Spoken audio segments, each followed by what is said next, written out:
সনদ বাস্তবায়ন ও গণভোট নিয়ে ঐক্যবদ্ধ সিদ্ধান্ত নিতে হবে দলগুলোকে। এক সপ্তাহ সময় দিল অন্তর্বর্তী সরকার। রেফারির অভাব দেখছে জামাত। সত্য একদিন বেরিয়ে আসবে। কমিশনের বিরুদ্ধে প্রতারণার অভিযোগের জবাবে বদিউল। নির্বাহী বিভাগের অধ্যাদেশ জারির এখতিয়ার নিয়ে মতভিন্নতা বিশেষজ্ঞদের।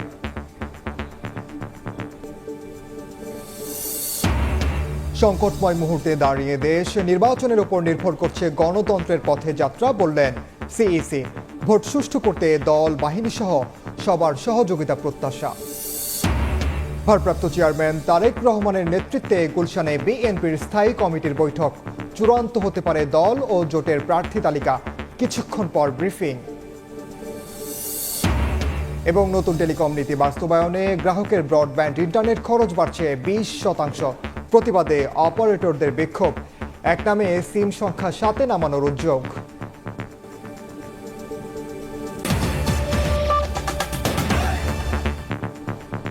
সময় সংবাদের সঙ্গে আছি আমি ওমর ইনাম।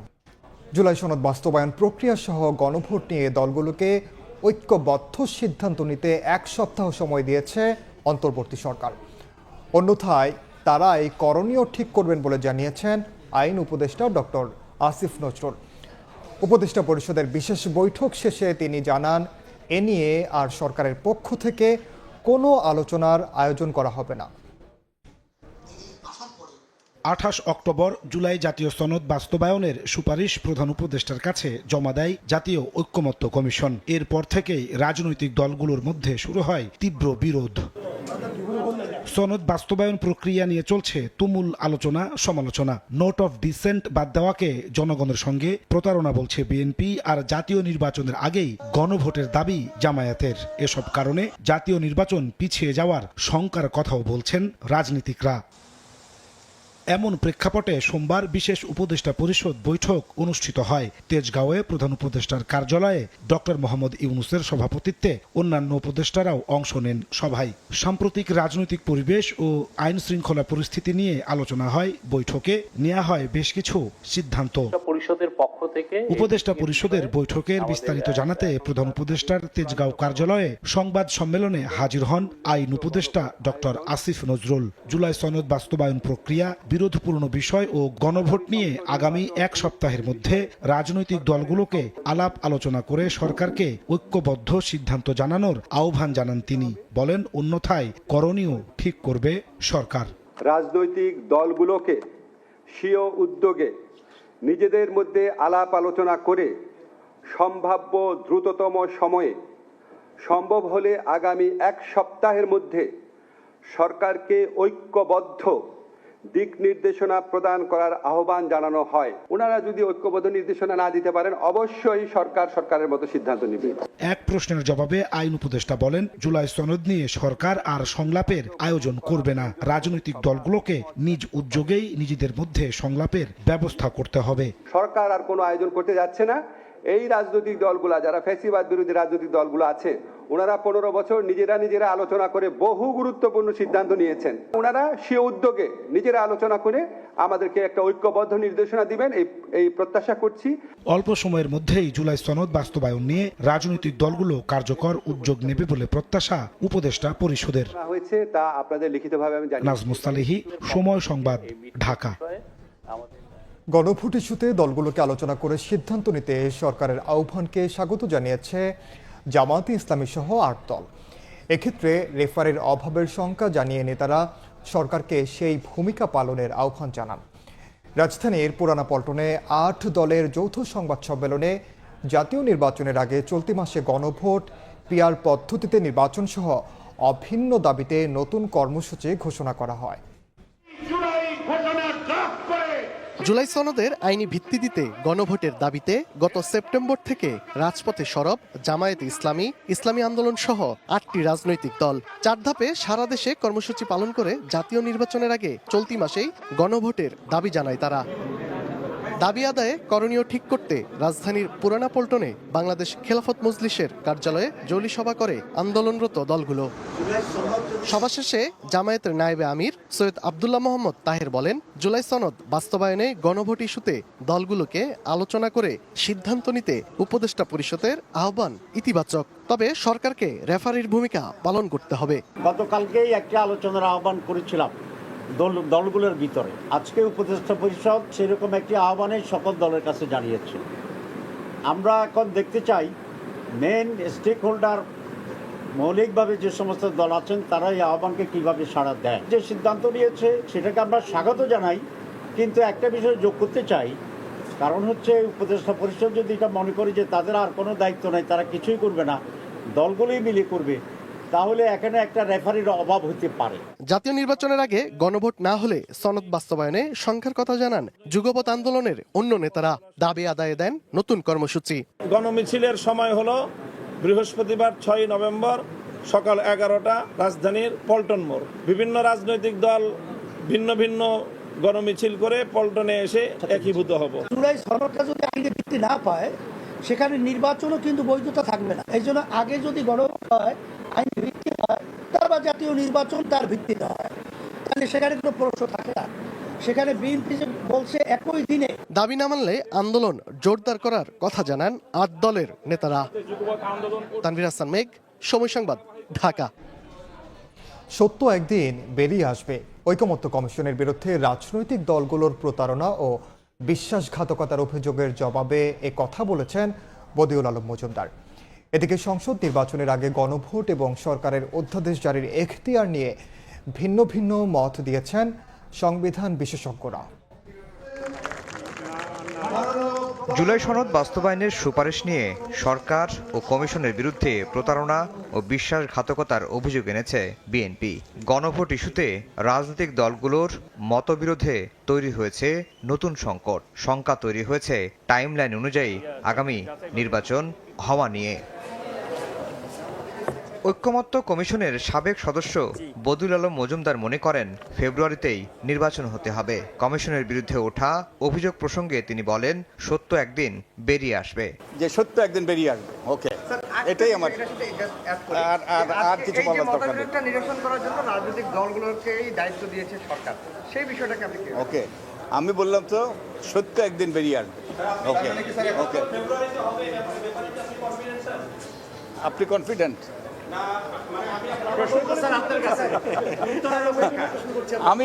আমি চাই ফেব্রুয়ারিতে নির্বাচন হোক, নির্বাচন হওয়াটা দরকার। জুলাই সনদ বাস্তবায়নে সরকার অধ্যাদেশ জারি করতে পারে কিনা এ নিয়ে ভিন্ন ভিন্ন মত দিয়েছেন সংবিধান বিশেষজ্ঞরা। ডক্টর শরীফ ভূঁইয়া বলছেন, সরকার চাইলে পারবে।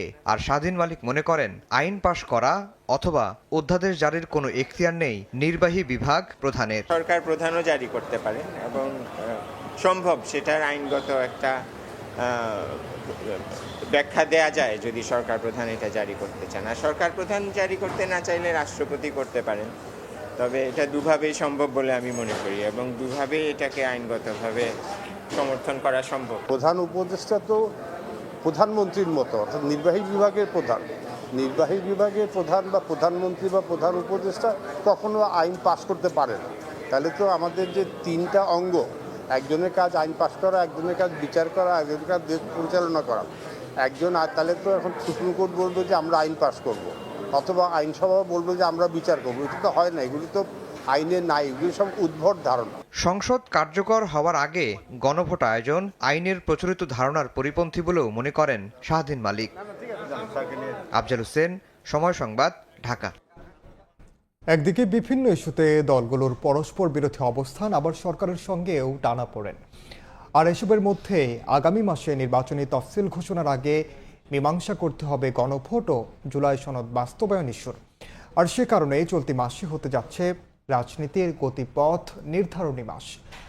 বিশ্লেষকরা বলেন, আলোচনার মাধ্যমে সবকিছুর সুরাহা সম্ভব, নতুবা অনিশ্চিত গন্তব্যে যাবে দেশের রাজনীতি। ফারুক ভাইয়া রবিনের আরও একটি রিপোর্ট। এই আস্থাটা বিশ্বাসযোগ্যতা প্রতিষ্ঠান তারা এখানে বিশ্বাসঘাতকতা করেছেন, জনগণের সঙ্গে প্রতারণা করেছেন। নোবেল প্রাইজ পেয়ে বিরাট মানুষ, মাইক্রো ক্রেডিটে বিরাট মানুষ, কিন্তু দেশের রাজনীতিতে এতই ছোট যে মাপাই যায় না। আমরা যদি মাঠে নামি তাতে সরকার টিকে থাকবে কিনা সন্দেহ। এই সরকারের বিভিন্ন কর্মকাণ্ড অতীতেও একটি বিশেষ দলের প্রতি আনুগত্যের বহিঃপ্রকাশ ঘটেছিল। গত সপ্তাহ জুড়েই অন্তর্বর্তী সরকারকে উদ্দেশ্য করে এমন সব তোপ দাগিয়েছে রাজনৈতিক দলগুলো যারা সরকারের প্রতি সমর্থন দিয়ে এসেছে গোড়া থেকেই। অথচ জুলাই সনদ বাস্তবায়নের সুপারিশ জমার পর প্রতারণা আর বিশ্বাসভঙ্গের অভিযোগ আনা হয় সরকার আর ঐকমত্য কমিশনের বিরুদ্ধে। 1971 সালকে পুড়িয়ে দেওয়ার কোনো অবকাশ নেই। নোট অব ডিসেন্ট বা ভিন্নমত বাদ দেয় জুলাই সনদ বাস্তবায়নের সুপারিশ নিয়ে প্রকাশ্যে ক্ষোভ উগড়ে দিয়েছে বিএনপি। আবার রাষ্ট্রপতি নয়, প্রধান উপদেষ্টার স্বাক্ষরে সনদ বাস্তবায়ন আদেশ দাবিতে অনড় এনসিপি। অন্যদিকে জাতীয় নির্বাচনের আগে বিএনপি গণভোটের বিরোধী হলেও নভেম্বরেই চাই জামায়াত। নভেম্বরেই গণভোট দিতে হবে। তাদের দাবি এখন আমাদের উপর চাপাতে চাচ্ছে, জনগণের উপর চাপাতে চাচ্ছে। কিছুদিন আগেও দলগুলোর পরস্পর বিরোধী বক্তব্য অনেকাংশেই সীমাবদ্ধ ছিল নিজেদের মধ্যেই, কিন্তু সে গণ্ডি পেরিয়ে এখন তীর ছোঁড়া হচ্ছে সরকারের দিকে। দৃশ্যমান হচ্ছে সরকারের সঙ্গে দলগুলোর দূরত্ব। কিন্তু কেন বদলে গেল পরিস্থিতি? মূল সমস্যা হলো এই সরকার যে দায়িত্ব নিয়েছে বা রাজনৈতিক দলগুলোর অভিপ্রায় অনুযায়ী সরকার গঠিত হয়েছে, সরকারের সময়সীমা ঠিক না করা। দ্বিতীয় সমস্যা হচ্ছে আস্থার অভাব। রাজনৈতিক দলগুলোর নিজেদের মধ্যে আস্থার সংকট আছে, আবার সরকারের প্রতিও তাদের আস্থার ঘাটতি আছে। সরকারও বিভিন্ন সময় বিভিন্ন পদক্ষেপ নিয়েছে। এই পদক্ষেপে কখনো কোনো দল খুশি হয়েছে, কখনো কোনো দল বেজার হয়েছে। বিএনপি বলতেছে রেফারেন্ডাম নির্বাচনের দিন, পার্লামেন্ট ইলেকশন দিন। অন্যান্য পার্টি তারা বলতেছে না, আগে দিতে হবে। নির্বাচনে জয়লাভ করলে বিএনপি নাও দিতে পারে। হ্যাঁ, এই যে সন্দেহ, একে অপরের প্রতি সন্দেহটা, এটার জন্য গণ্ডগোলটা হয়েছে। একটি দল অন্য দলের প্রতি সন্দেহ করতেছে। আবার ফেব্রুয়ারিতে নির্বাচন চাইলে ডিসেম্বরেই ঘোষণা করতে হবে তফসিল। তার আগে সরকারের সামনে বড় চ্যালেঞ্জ দলগুলোর সঙ্গে দূরত্ব কমানো, সনদ বাস্তবায়ন পদ্ধতি আর গণভোট ইস্যুর মীমাংসা। আর সে কারণেই নভেম্বরকে বিবেচনা করা হচ্ছে রাজনীতির গতিপথ নির্ধারণী মাস হিসেবে। ডিসেম্বরে তফসিল হওয়ার কথা। তফসিল হওয়ার পর যদি কোনো রাজনৈতিক দল নির্বাচন বর্জন করে অথবা নির্বাচনে অংশ না নেয়, সেটা কিন্তু একটা কঠিন অবস্থা তৈরি করবে। সে কারণে নভেম্বরেই সব রাজনৈতিক দলকে নিয়ে সরকার নির্বাচন করতে পারবে, এই আস্থাটা তৈরি হতে হবে। পর্দার অন্তরালে কিছু আলাপ আলোচনা করতে হয় রাজনীতিতে। সেই দিকে সমস্ত রাজনৈতিক দলগুলোর সাথে বসে আলাপ আলোচনা করেন, তারপর এই সমস্যাটাকে সমাধান করতে হবে। তা না হলে আমার মনে হয় অসুবিধা হবে। বিভিন্ন ইস্যুতে দলগুলোর তীব্র বিরোধ যে অন্তর্বর্তী সরকারের জন্য অস্বস্তিকর, প্রকাশ্যে সে কথা জানিয়েছেন খোদ উপদেষ্টাদের কেউ কেউ। আলাপ আলোচনার পর আমরা প্রধান রাজনৈতিক দলগুলোর বক্তব্যের মধ্যে যে অনৈক্যের সুর দেখছি, এটা হতাশাব্যঞ্জক। ফারুক ভিয়া, রবিন, সময় সংবাদ, ঢাকা। সংকটময় মুহূর্তে দাঁড়িয়ে দেশ নির্বাচনের উপর নির্ভর করছে গণতন্ত্রের পথযাত্রা। এমন মন্তব্য করে ভোট সুষ্ঠু করতে দল, বাহিনী সহ সবার সহযোগিতা চেয়েছেন CEC AMM Nasir Uddin. AI এর অপব্যবহার ও সামাজিক যোগাযোগ মাধ্যমে গুজবের বিষয়ে সবাইকে সতর্ক থাকার পরামর্শ দেন সিইসি। ঘড়ির কাঁটায় সকাল ৮টা। ঢাকার খিলক্ষেতের ডুমুনি সরকারি প্রাথমিক বিদ্যালয় কেন্দ্রে ভোট গ্রহণ শুরু। হঠাৎ শোরগোল, ভোট কারচুপি ও বিশৃঙ্খলা তৈরির চেষ্টা। দ্রুত পরিস্থিতি নিয়ন্ত্রণে আনেন আনসার সদস্যরা। ফিরে আসে কেন্দ্রের পরিবেশ। ত্রয়োদশ জাতীয় নির্বাচন সামনে রেখে এটি ছিল বাহিনীটির ডামি মহড়া। নির্বাচন সামনে রেখে গেল এক বছরে ১.৫ লাখের বেশি সদস্য নিয়োগ দিয়েছে আনসার। সোমবার ভাটারায় আনসার বাহিনীর সদর দপ্তরে ছিল চতুর্থ ধাপের মৌলিক প্রশিক্ষণ কার্যক্রমের সমাপনী দিন। এতে অংশ নেন প্রধান নির্বাচন কমিশনার। এ সময় আনসার মহাপরিচালক জানান, ভোটের মাঠে থাকবেন ৫ লাখের বেশি সদস্য। ১,৪৫,০০০-এর বেশি নতুন সদস্য গড়ে তুলেছি। আমাদের এই নির্বাচন হবে সম্পূর্ণ ডিজিটাল রেজিস্ট্রেশনের মাধ্যমে। এখানে কেউ অনুরোধ, আবেগ, বিবেক যা কিছুই আমরা বলি, প্রতিটা ক্ষেত্রে আমাদের এই ডিজিটাল রেজিস্ট্রেশন হবে একমাত্র মানদণ্ড। যা সার্টিফিকেশন নাই তাকে আমরা এই নির্বাচনী মোতায়েনে সম্পৃক্ত করব না। সুষ্ঠু নির্বাচন আয়োজনে রাজনৈতিক দল সহ অংশীজনদের সহযোগিতা চেয়ে সিইসি বলেন, ভোটের দায়িত্বে নিয়োজিতদের উপর নির্ভর করছে দেশের গতিপথ।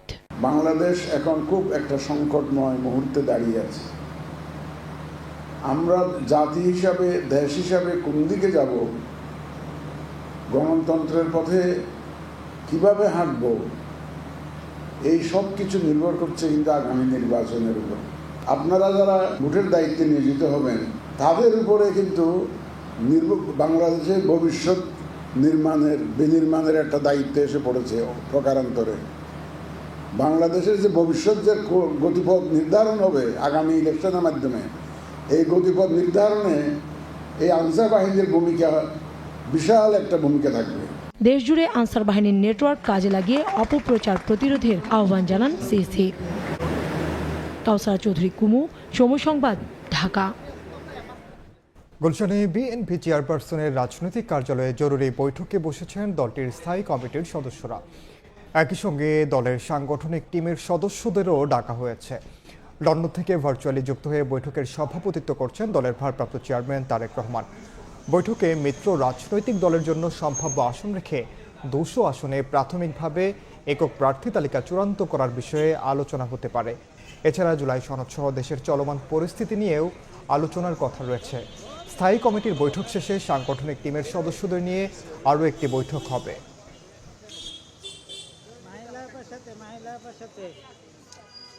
মনোনয়ন তো নিশ্চিন্তভাবে তো সবাই আগ্রহী, এটা তো সবাই জানে, কিন্তু এখন আজকে কি আলোচনা হবে সেটা সম্বন্ধে আমাদের কোনো ধারণা নেই।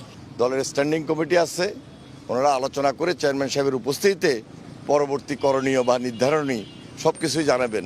যেহেতু আমাদের ভারপ্রাপ্ত চেয়ারম্যান দেশের বাইরে আসছেন, তিনি গতকালকেও বলেছেন যে আমরা সকল প্রস্তুতি নিচ্ছি।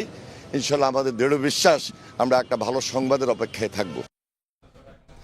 সময় সংবাদে আরও থাকছে, এবার জানুয়ারির পরিবর্তে মার্চে হবে বিশ্ব ইজতেমা। সরকারের প্রস্তাবে রাজি তাবলিগ জামাত। ডিসেম্বরের মধ্যে তারিখ ঘোষণার আশা জুবায়েরপন্থীদের।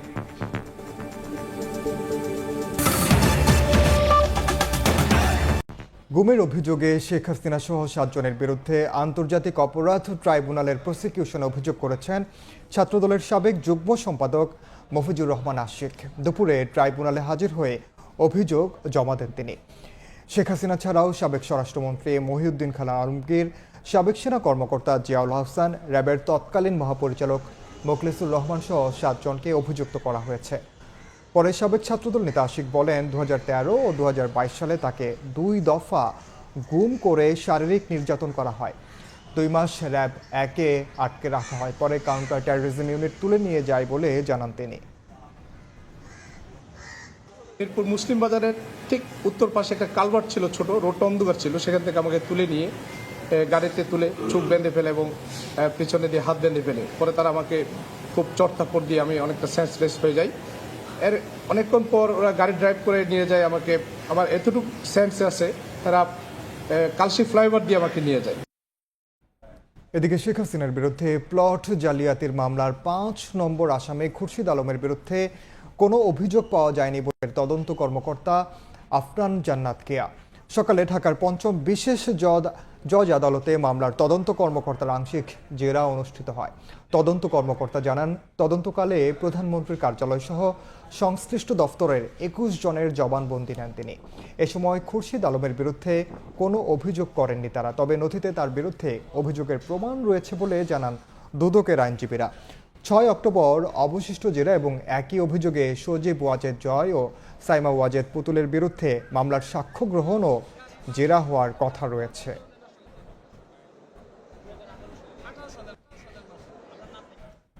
সালমান এফ রহমানের বিরুদ্ধে শুধু জনতা ব্যাংক থেকেই প্রায় 2000 কোটি টাকা লুটপাট ও পাচারের অভিযোগ। শেখ হাসিনার সাবেক এই উপদেষ্টা সহ 34 জনের বিরুদ্ধে 5টি মামলা করেছে দুদক। সংস্থার মহাপরিচালক জানান, সালমান এফ রহমানের অন্যান্য দুর্নীতির বিষয়েও আইনি ব্যবস্থা নেওয়া হবে।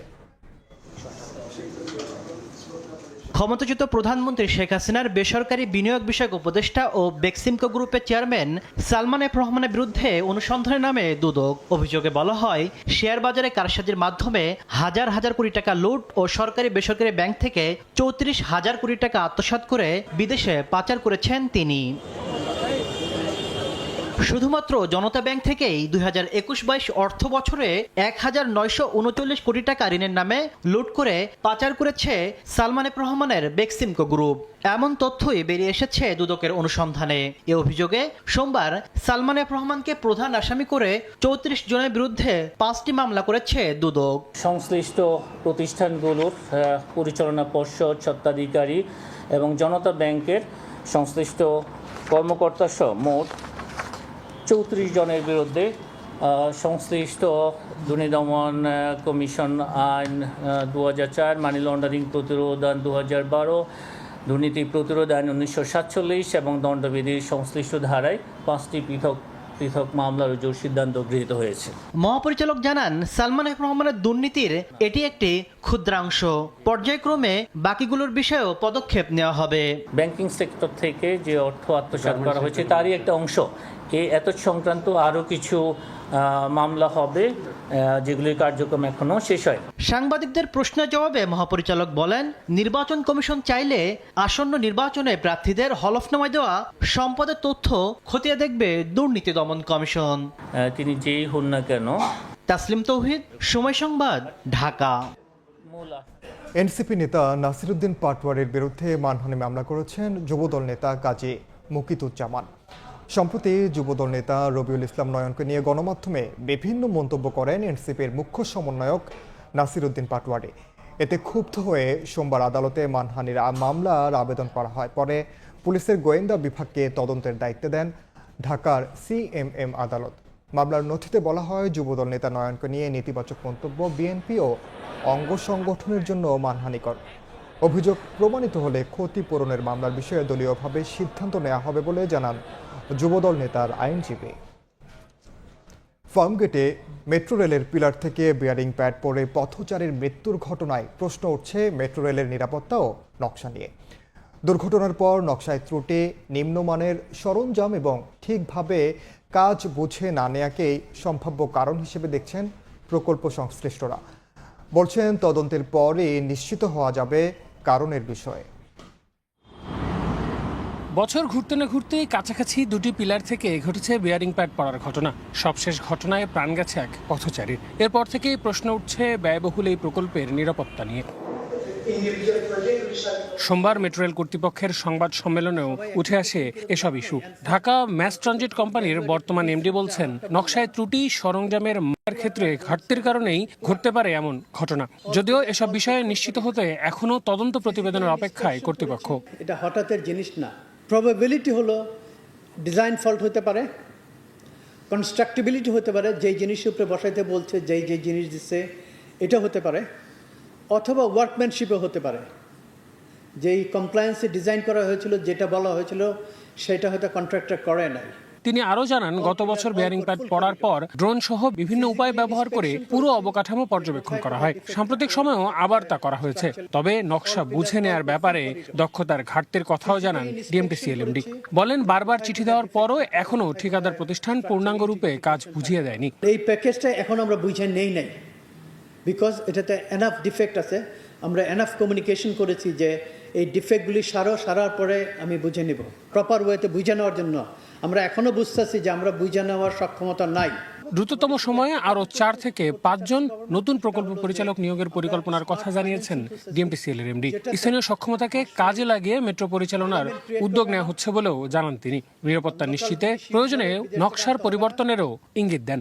শুধু আমরা খুঁজতেছি যত কম খরচে মেট্রো রেল করা যায়, আর কিচ্ছু নেই এর ভিতরে, যত অপটিমাম ডিজাইন করা যায়। যদি কোনো ফিজিক্যালি ক্র্যাক হয় আমরা দেখতে পারতেছি না, নাম্বার 1। নাম্বার 2, ইউনিফর্মিটি, যে নাম্বার অনেক কিছু ইঞ্জিনিয়ারিং জিনিসের ড্রেনেজ, যদি কোনো লিকেজ হয় তাও আমরা দেখতে পাচ্ছি না। এর বাইরেও তদন্তের মাধ্যমে অনিয়মের দায়ীদের আইনের আওতায় আনার ব্যাপারে সহযোগিতার কথাও জানান ডিএমটিসিএল এর এমডি। ওইটাও বাছাই করতেছি। আমিন তুষার, সময় সংবাদ, ঢাকা।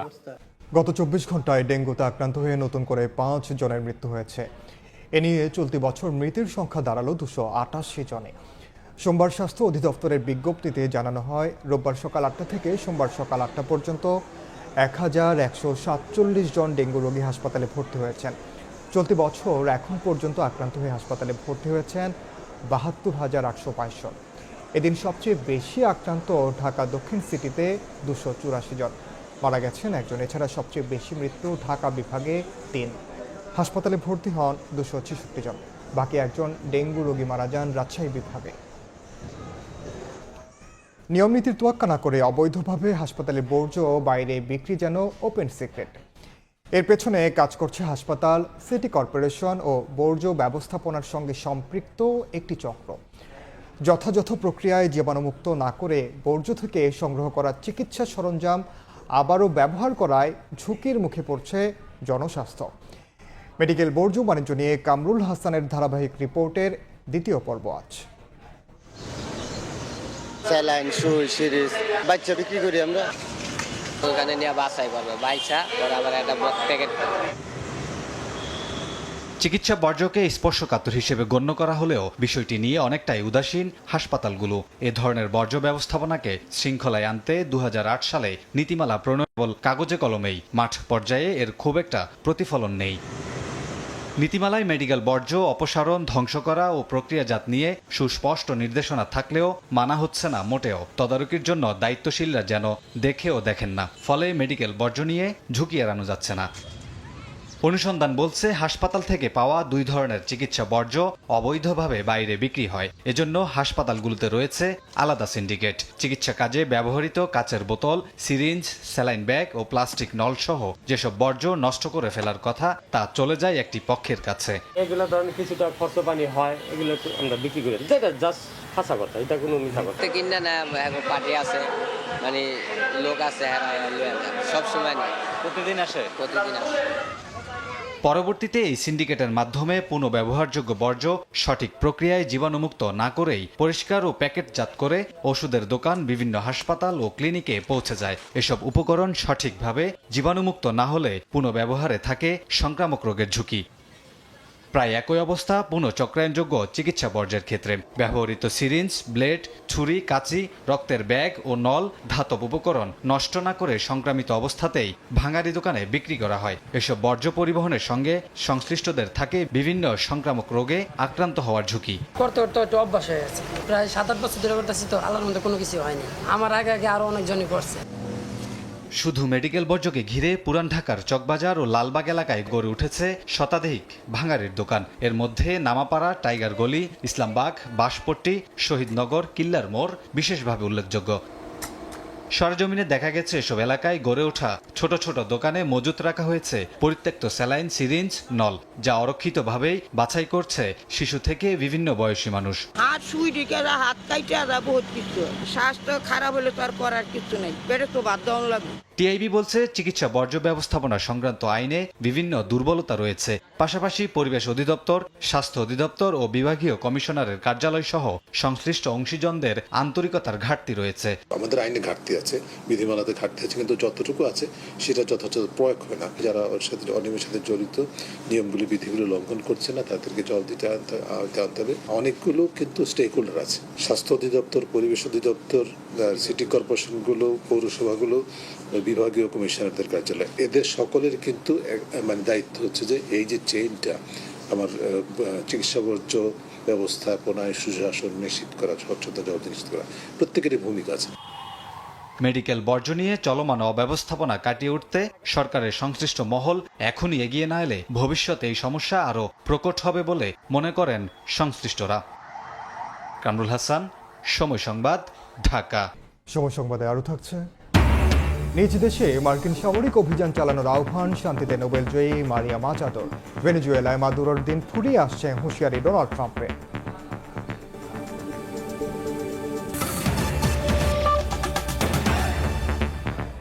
নির্বাচনের কারণে এবার জানুয়ারির পরিবর্তে মার্চে হবে বিশ্ব ইজতেমা।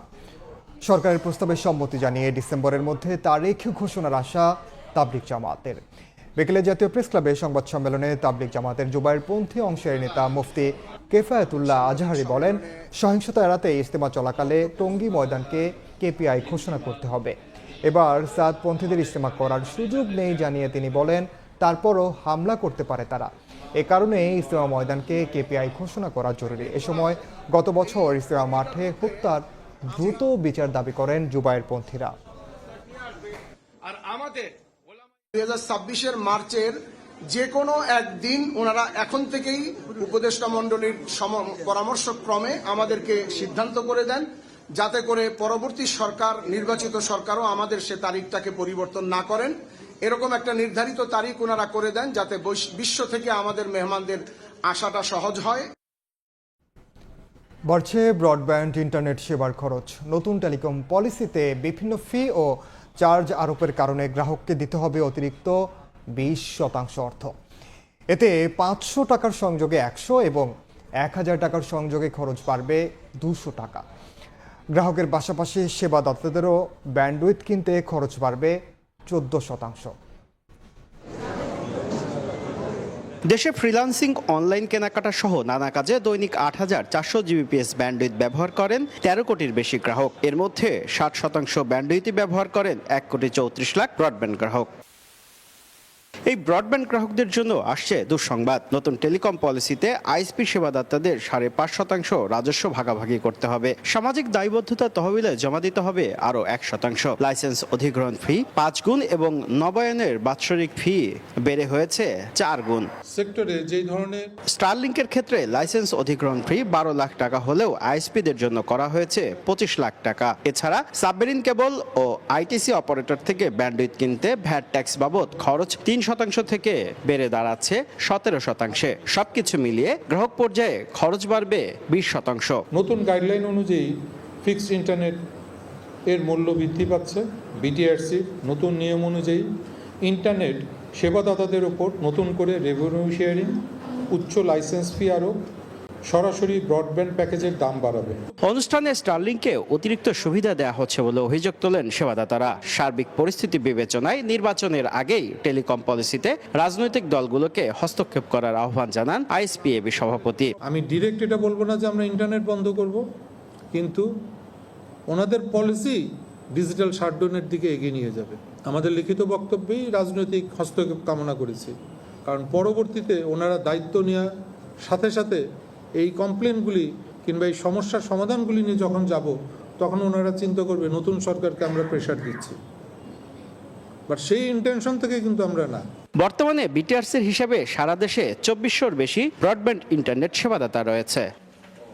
শুভ খান, সময় সংবাদ, ঢাকা।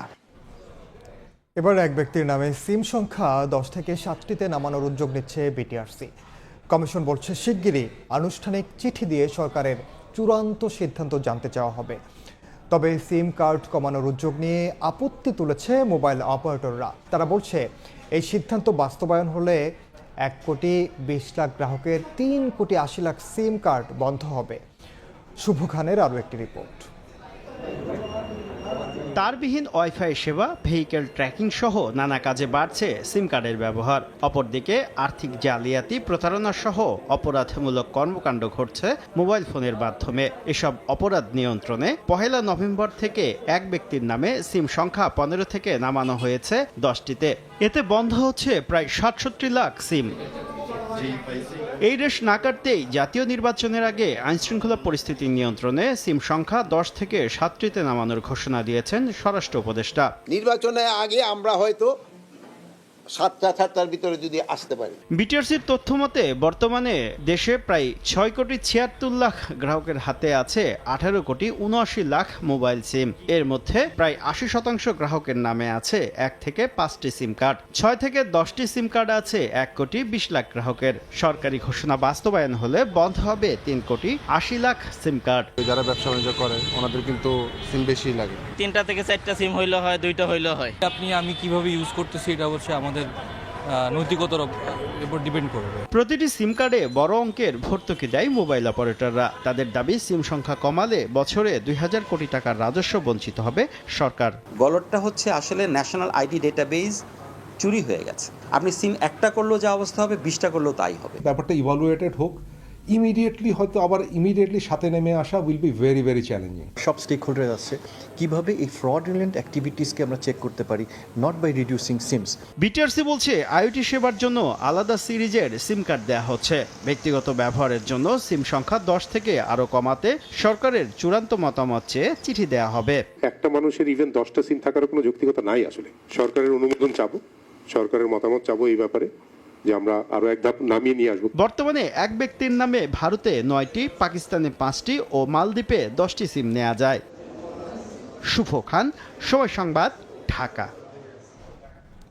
স্বীকৃতিসহ নানা দাবিতে আবারও রাজপথে শিক্ষকরা। ইবতেদায়ী প্রতিবন্ধী বিদ্যালয়ের শিক্ষকদের পাশাপাশি এবার মাঠে নেমেছেন নন এমপি ঐক্য পরিষদ। দাবি পূরণ হওয়ার আগে ঘরে না ফেরার ঘোষণা তাদের। শিক্ষকদের আন্দোলনে সংহতি জানিয়েছে জামায়াত। রাজধানীর হাইকোর্ট মোড়, পুলিশের মুখোমুখি প্রতিবন্ধী বিদ্যালয়ের শিক্ষকরা। লক্ষ্য, নিজ প্রতিষ্ঠানের স্বীকৃতির দাবিতে প্রধান উপদেষ্টার বাসভবন যমুনা অভিমুখে লং মার্চ। টানা 9 দিনের মতো প্রেস ক্লাবের সামনে অবস্থান কর্মসূচি পালন করছেন বিশেষ চাহিদা সম্পন্ন বিদ্যালয়ের এসব শিক্ষকরা। সারা দেশের 1772টি প্রতিষ্ঠানের স্বীকৃতির দাবি তাদের। আশ্বাস এলেও প্রজ্ঞাপন ছাড়া আন্দোলন স্থগিতে নারাজ তারা। পাশেই 22 দিনের মতো অবস্থান কর্মসূচিতে ইবতেদায়ী শিক্ষকরা। তাদের দাবি, অনুদান কিংবা অনুদানহীন সব প্রতিষ্ঠানে আসুক জাতীয়করণের আওতায়।